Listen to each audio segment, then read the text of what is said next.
जिंदगी को जीने का सबसे समझदार तरीका क्या है और सबसे बेवकूफों वाला तरीका क्या है जिंदगी को जीने का? अगर इसको दूसरे वे में बोलूं तो इस दुनिया में सबसे समझदार इंसान कौन है और सबसे बेवकूफ कौन है? 99.99% वैसे खच्चरों में आएंगे, बेवकूफों में आएंगे। तो 0.01% है जो समझदारों में आ सकते हैं, और वो चॉइस अभी है आप लोगों के सामने, because you are in school. तो अभी ये चॉइस ले सकते हो। एक बार उस कैटेगरी में आ गए तो वहां से वहां शिफ्ट होना is almost next to impossible. जो बंदा ये मान लो कि अगर पूरी जिंदगी में खुश रहा, तो क्या उसको ये नहीं कहेंगे कि वो सबसे समझदार है? या उसको कहेंगे सबसे समझदार जो बहुत बड़ा साइंटिस्ट है, हाँ, जिसने नोबेल प्राइज जीता है, या ये किया है वो किया है, लेकिन अंदर से लाइफ फ्रस्ट्रेटेड है। मतलब समझ गए? एक है दुनिया की नजर में वो सक्सेसफुल हो गया, लेकिन अंदर से जो पूरी लाइफ अगर आप देखोगे, मतलब जो अंदर से जो खुशी होनी चाहिए थी या जो मस्ती होनी चाहिए थी, लाइफ में कोई मजा नहीं है, कोई किक नहीं है। किक वर्ड आप यूज कर सकते हो, लेकिन किक्स तो आती जाती रहती हैं, तो I am not talking about that. मैं ये कह सकता हूं एक डीप सेटिस्फैक्शन नहीं है लाइफ में। अभी आपके पास खुश होने के लिए क्या कोई बहुत बड़ा रीजन है या नहीं है? क्या रीजन है? जिंदा हो। ये छोटी बात नहीं है। ये बातें जो समझ सकता है वो समझदार इंसान है, जो नहीं समझ सकता है वो बेवकूफ है, वो खच्चर है, वो भागेगा रेस में। आप समझ गए ना? वो रेस में ही भागता रहेगा मरते दम तक। अब ये वो अपनी खुशी को पोस्टपोन करता रहेगा, खुश कभी नहीं होगा। तो अब एक लाइन में बोलूंगा, इसको बड़े ध्यान से सुनना। अगर ये आपको समझ आई ना तो मजा आ जाएगा। इस एज में स्पेशली दिल से जो मैं चाहता हूं ना, मतलब जब आप लोगों को देखता हूं स्पेशली इस एज ग्रुप में, दिल से चाहता हूं कि आप लोग इतने खुश रहो अपनी पूरी लाइफ में जिसकी कोई हद नहीं है। मतलब मुझे भी जो खुशियां नहीं मिली हैं जिंदगी में, बिकॉज ऑफ व्हाटएवर रीजंस, वो सारी खुशियां आपको मिल जाए। कि कभी भी आपकी जिंदगी में दुख का नामो निशान ना हो। दुख हो तो ऊपर ऊपर लेवल पे हो, ऊपर ऊपर हंस रहे हो, रो रहे हो, व्हाटएवर, ब्रेकअप हो रहा है, ये हो रहा है, वो हो रहा है, ठीक है, ऊपर ऊपर हो। ऊपर ऊपर तो चलेगा ना, लाइफ है तो चलेगा। कभी कोई प्रॉब्लम आ जाएगी, कभी फेलियर आ जाएगा, कभी कुछ हो जाएगा, कभी कोई एक्सीडेंट हो जाएगा, कभी हेल्थ से रिलेटेड, वो सब ठीक है, ऊपर ऊपर चलता है, लेकिन अंदर से एक सेटिस्फैक्शन बनी रहे। तो ध्यान से सुनना, जो चीज मैं बोलने वाला हूं इसको अपने अंदर तक जाने देना, है ना? यही आज के सेशन का ग्राउंड है। इसी के बेस पे हम आगे बढ़ेंगे कि जो हमारे पास में है उस तरफ हमारा ध्यान नहीं है, उसकी हमारी लाइफ में कोई इंपॉर्टेंस नहीं है। सिर्फ जो नहीं है उसके पीछे हम भाग रहे हैं। हो सकता है जो आप पाना चाहते हो, जो आपको बहुत इंपॉर्टेंट लग रहा है, वो कचरा है उसके सामने जो अभी आपके पास में है, लेकिन आप उसको देख करके खुश नहीं हो रहे। तो जब कचरा जो आपको बहुत इंपॉर्टेंट लग रहा है जब वो मिल जाएगा तो क्या खा खुश हो गए? बदबू आएगी उसमें से। कचरे में से तो बदबू ही आएगी ना। तो जो फ्लावर्स अभी हैं आपकी लाइफ में, जब उससे खुश नहीं हो रहे, खुशबू से खुश नहीं हो रहे, तो बदबू से क्या खा खुश होगे? तो हमें सिर्फ उसकी इंपॉर्टेंस देखनी है जो अभी हमारे पास में है। जैसे अभी आपके लिए सबसे ज्यादा इंपॉर्टेंट क्या है? अभी ऐसा क्या है वो तो आपको लगता है कि करियर, राइट? समझ गए ना? इसको ध्यान से समझना जो चीज मैं बोल रहा हूं, ऐसा तो आपके माइंड में फीड कर दिया गया है। अभी आपको ये लगता है कि आपके लिए सबसे इंपॉर्टेंट है आपका करियर। मैं कहता हूं बकवास। सबसे इंपॉर्टेंट है पहले ये समझना कि एक्चुअल में लाइफ में सबसे इंपॉर्टेंट क्या है। चलो करियर में जो भी आप सोच रहे हो, जिस भी हद तक सोच रहे हो, उसका 100 गुना आपको मिल गया, लेकिन कुछ ऐसा है जो अभी आपके पास में है, वो चला गया आपके हाथ से। क्या है ऐसा? खुशी को भी छोड़ दो, हेल्थ। ये बात नहीं समझ आती ना। ये तब समझ आएगी जब हेल्थ हाथ से निकल जाएगी। अभी आप लोगों के पास में हेल्थ है। किसी को भी कोई बहुत भयानक बीमारी है, यहां पर जानलेवा बीमारी लग सकती है, नहीं लग सकती है? लग सकती है। अगर वो लग जाए और दूसरी तरफ से आपको करियर में, पैसे में, पता नहीं क्या क्या मिल जाए, उसकी क्या इंपॉर्टेंस है? कुछ भी नहीं है। तो सबसे इंपॉर्टेंट क्या है आपके लिए मरते दम तक? क्या ये कभी भी इंपॉर्टेंस इसकी चेंज होने वाली है? मरते दम तक। तो जो भी आप करियर चूज करने वाले हो, उसका आपकी हेल्थ से क्या कनेक्शन है? कभी सोचते हैं हम ऐसा? नहीं सोचते। क्यों नहीं सोचते? क्योंकि हमको पता ही नहीं है हमारे लिए सबसे इंपॉर्टेंट क्या है। आप आज जिस एज ग्रुप में हो, जो भी आप कह रहे हो मेरे लिए सबसे इंपॉर्टेंट है मेरा करियर, जिस करियर की हाइट पे आप पहुंचना चाहते हो, उस हाइट पे जो बंदा बैठा हुआ है, मान लो उसकी एज है 45 साल, 50 साल, एक कंपनी का सीईओ बन गया है, उससे ऊपर आप क्या बनोगे? समझ गए ना? सीईओ के ऊपर आप कहां जाओगे जी? चेयरमैन बन जाओगे, चलो ठीक है।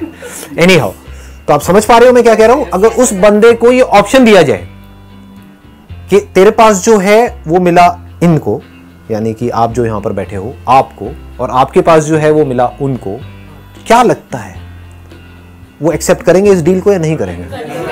समझदार होंगे तो कर लेंगे, और अगर आप बेवकूफ होगे तो आप इस डील को एक्सेप्ट कर लोगे। समझ गए? आप महामूर्ख होगे तो आप कहोगे हाँ ठीक है मैं एक्सेप्ट कर लेता हूं। यानी कि क्या, मेरी अभी एज है मान लो 15 साल 16 साल, मेरी एज हो जाएगी 40 साल और मेरे को वो सब कुछ मिल जाएगा, बस हेल्थ नहीं होगी। ऐसे लोग जिनको आप बहुत सक्सेसफुल बोलते हो, उनकी हेल्थ को अपनी हेल्थ से कंपेयर करो। आपकी हेल्थ बेटर है, उनकी हेल्थ बेटर है? हाँ, उनको तो ये भी नहीं पता कि रात को सोएंगे सुबह उठेंगे या नहीं उठेंगे, हार्ट अटैक हो गया, कोलेस्ट्रॉल बढ़ा पड़ा है, बीपी बढ़ा पड़ा है, डायबिटीज की गोलियां खा रहे हैं, ये कर रहे हैं वो कर रहे हैं, क्या पड़ा है ऐसी लाइफ? तो हमारी पूरी लाइफ इसके आसपास में रिवॉल्व करनी चाहिए। हमारे सारे डिसीजंस का सेंटर पॉइंट हेल्थ होना चाहिए, क्योंकि हेल्थ का डायरेक्ट कनेक्शन किससे है? बिल्कुल क्लोज कनेक्शन हैप्पीनेस से। क्योंकि इसकी इंपॉर्टेंस आपको तब समझ आएगी, मेरी इस बात की गहराई तब समझ आएगी जब आपकी हेल्थ की धज्जियां उड़ चुकी होगी, यानी कि आने वाले 5-10 साल बाद अपना करियर करियर करियर करियर करके, समझ गए? तब लगेगा कि ये क्या हो गया है मेरे साथ में, तब मेरी ये बात आपको समझ आएगी। लेकिन अगर आज समझ आ गई तो क्या होगा? इस हेल्थ को आप मेंटेन कर जाओगे, अपने डिसीजंस को इस तरीके से चूज करोगे कि मेरे इस करियर का हेल्थ से क्या कनेक्शन है। दूसरा, रिलेशनशिप्स। ये अभी हो सकता है आपको समझ ना आए, क्योंकि अभी क्या है कि हम रिलेशनशिप्स की नेगेटिव साइड को देखते हैं। हो सकता है आप अपने पेरेंट्स की नेगेटिव साइड को देख रहे हो, लेकिन अगर कल आपके पेरेंट में से किसी एक की, भगवान ना करे, अगर डेथ हो जाए, तब आपको उनकी इंपॉर्टेंस समझ आएगी कि वो क्या थे मेरे लिए। ये बात सच कह रहा हूं, झूठ कह रहा हूं? तो इससे क्या समझ आ रहा है कि जब होता है कुछ हमारे पास में तो उसकी कोई इंपॉर्टेंस नहीं होती है। ऐसी हेल्थ अगर चली गई तो कल आपको इंपॉर्टेंस समझ आएगी। अगर कोई रिपोर्ट ऐसी आई कि बेटा अब तो 6 महीने रह गए हैं, तब समझ आएगा कि ये क्या हो गया। लोग इतनी गहराई से इन चीजों को समझते नहीं है, क्योंकि सबकी लाइफ का सेंटर पॉइंट क्या है? Career. Career which is connected to पैसा। बस पैसे से गाड़ी शुरू हो रही है, पैसे पे ही खत्म हो रही है, और ये बेवकूफों वाला तरीका है जिंदगी को जीने का, कोई समझदार तरीका नहीं है। लेकिन अगर सेंटर पॉइंट है हेल्थ, तो इसका मतलब आपसे समझदार और कोई नहीं है। बट वो होगा कैसे? That should be the question. कैसा कैसे हो कि हमारे माइंड में हेल्थ हमेशा टॉप प्रायोरिटी पे रहे? अगर in every moment of your life you are thankful for what you have got. अब मांग नहीं रहे हो कि मुझे अच्छी हेल्थ चाहिए, अभी आपके पास में है हेल्थ अच्छी, right? So can't you be thankful for it? अगर आप ये प्रेयर आपके अंदर चलती रहे, देखो कितनी अच्छी प्रेयर है कि thank God for my health, मेरे पास में अभी अच्छी हेल्थ है, I am thankful for it, thank you so much भगवान, थैंक यू सो मच, आपने मुझे इतनी अच्छी हेल्थ दी है भगवान, थैंक यू सो मच, आपने मुझे इतना अच्छा माइंड दिया है। और ऐसे ही ये जो हेल्थ में अभी मैंने लगाया, इसी को आप लगा दो पेरेंट्स में।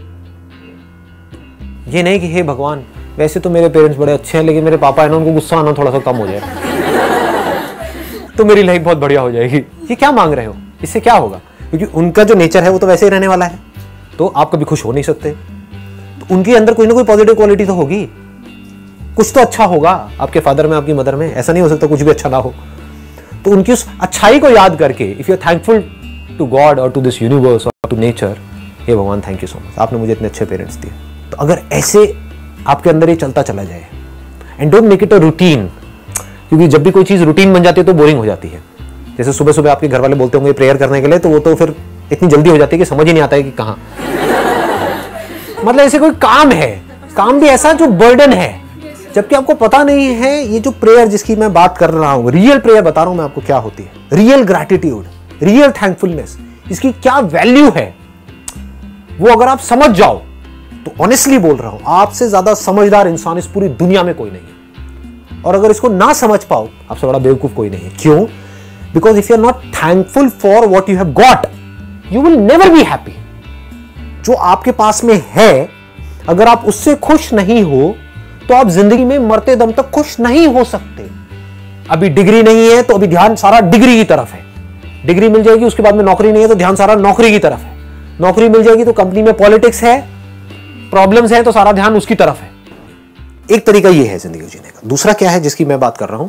Be in love with this feeling of thankfulness in every single moment of your life. Just be thankful for it. आप देखोगे बहुत कुछ है आपके पास में, जस्ट टू बी थैंकफुल। अपनी बॉडी को टच करो, देखो अपनी बॉडी को टच करके फिर इसको बोलो thank you for being there. Body अगर आपका साथ ना दे ना, उखाड़ दो, फिर आप क्या उखाड़ सकते हो? कुछ नहीं कर सकते। इतनी इंपॉर्टेंट है ये body. Thank you for being there. अपनी आंखों के बारे में सोच करके बोलो, thank you for being there. कानों के बारे में, thank you for being there. Thank you ना एक मंत्र की तरह चलना चाहिए। जैसे मंत्र होता है ना, ये असली मंत्र है। Thank you for everything, this is the height of peacefulness. So thank you for being there. अरे जब माइंड हमारा बिल्कुल पीसफुल हो जाता है तो कैसा लगता है? अच्छा लगता है। इसको खुशी बोलते हैं। खुशी समझ आ गई क्या होती है? ये खुशी है।